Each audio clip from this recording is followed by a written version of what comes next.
About 3 months ago now, my wife and I had our first child, and her name is Ellie.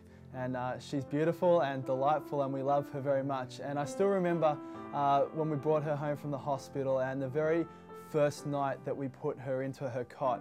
And it's quite a surreal thing to put your baby in their bed for the first time, partly because it's a new life, but partly too because there's this whole thing about SIDS, going around the world, and sudden infant death syndrome, and there's actually this thing that happens in your heart when you put your child down for the first time. You go, you know what, I really hope she wakes up in the morning. And the world plays on that storyline so much. And you can buy baby monitors now that have video cameras and even pressure sensors that when you put your child down on their bed, if they stop moving for too long, these alarm goes off and the whole house goes into a panic. Is my child still breathing? This is just a real thing in the world. And I recognize how easy it is to buy into the fear storylines that the world would put on us. When I actually stopped to think about it, I realized I could take great comfort in the knowledge that God was never caught off guard and never taken by surprise with anything that happens in life. Psalm 139 verse 16 says, "You saw me before I was born. Every day of my life was recorded in your book.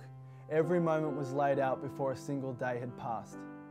And so now pretty much every day, what I pray over Ellie is every night I pray, God, thank you for the blessing that she is to us, but tonight we dedicate her back to you again. And we say, thank you, God, that you know every day of her life already. Thank you, God, that every moment of her life you foresee, and that in every circumstance, no matter what happens to her, you'll never be caught off guard. You'll never be taken by surprise. You'll never be unprepared, God, for what we need from you in that moment for her life.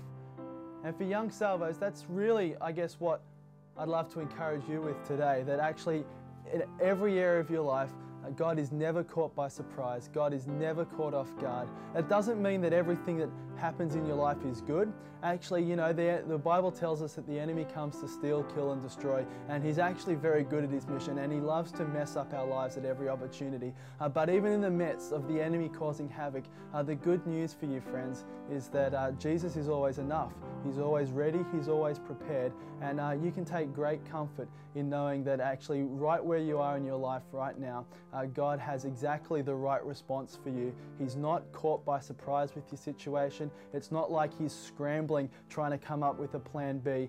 His full provision is there for you in your life right now, and young Salvo just needs to trust him in that.